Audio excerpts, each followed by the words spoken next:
perempuan itu jangan sampai yang paling baik untuk kita ambil faedahnya adalah jangan sampai perempuan itu dia menjadi satu hal yang menghalangi laki-laki untuk birrul walidain kepada orang tuanya.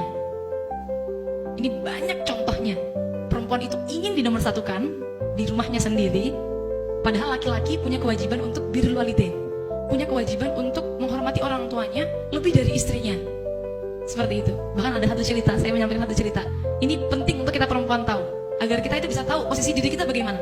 Sebenarnya untuk berkarir itu, kalau tadi saya juga bilang ke sama ibu, pintar-pintarnya perempuan komunikasi dengan laki-laki. Kan Ridho itu kan harus pintar komunikasi sebenarnya. Kalau kita perempuan pintar komunikasi, kita perempuan pintar untuk membagi waktu, merayu dan sebagainya seperti itu, maka nanti akan muncul Ridho. Maka akan nanti muncul namanya kesalingan dalam rumah tangga. Jadi pintar-pintar komunikasi. Jangan sampai kita tuh ingin menonjol terus, jangan. Contoh demikian, ada satu kasus zaman Kanjeng Nabi.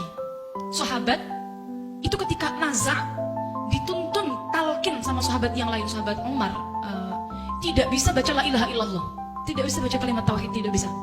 Sampai bingung para sahabat ini, kenapa? Tanya ke istrinya, Bu, kenapa suami sampean kok tidak bisa baca la ilaha illallah ketika nazar?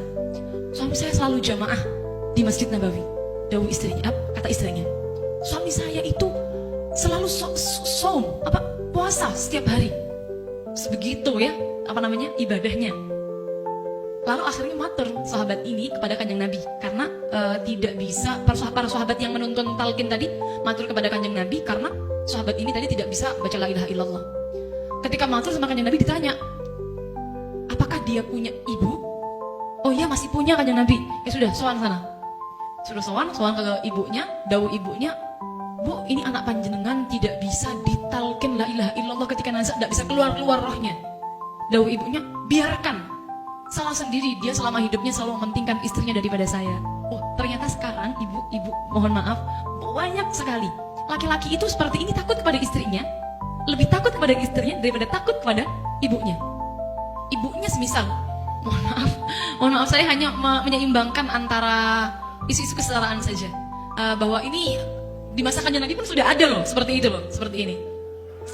Ini ibunya bilang demikian karena semasa mungkin hidupnya ibunya itu misal minta uang tidak diberi. Tapi kalau istrinya yang minta langsung jor-joran. Atau bahkan kemarin Habib Segaf Bahrum juga dawuh demikian. Ada suaminya didatangi oleh ibunya minta uang sekedar hanya 50.000 oleh ibunya, tidak diberi karena dia takut, ntar saya izin dulu sama istri saya, Bu, seperti itu. Tapi ketika istrinya datang, Pak, tolong beliin susu anak sama pempes 250.000, langsung manut nih istrinya. Ya apa? Suaminya. Ini suami-suami yang takut kepada istri. Ini maksud saya adalah bagaimana kita seorang istri jangan sampai jadi orang yang seperti ini.